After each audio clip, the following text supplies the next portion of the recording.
Now let us consider this equation. Now this can be 8 raised to the power of x equals to what? 2 raised to the power of 56.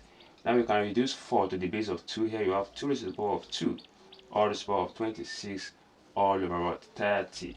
Now this also can be x raised to the power x equals to 2 raised to the power 56. Then minus, when we multiply this by this, we have 2 raised to the power 52, all over what? 30. Now solving the right hand side, now let us factor out 2 raised to the power of 52. You have 2 raised to the power of 52, then into 2 raised to the power of 4 minus 1 all over 30. Alright, so here we can also say this is 2 raised to the power of 52. Now take note that 2 raised to the power of 4 give us 16 minus 1, that will give us what? 15. So here we can say times 15, and 30 can also be simplified to as 2 times what? 15. We can now eliminate this.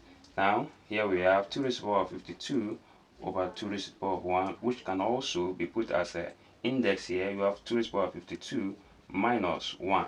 So here you have 2 raised to the power of x equals to 2 raised to the power of 51. And this also can be simplified here as 2 raised to the power of 3x equals to 2 raised to the power of 51. Now we can now eliminate this. We are left with 3x equals to what? 51. Dividing both sides by 3. So our x will give us what? 17. Thank you. This satisfies the equation. God bless you.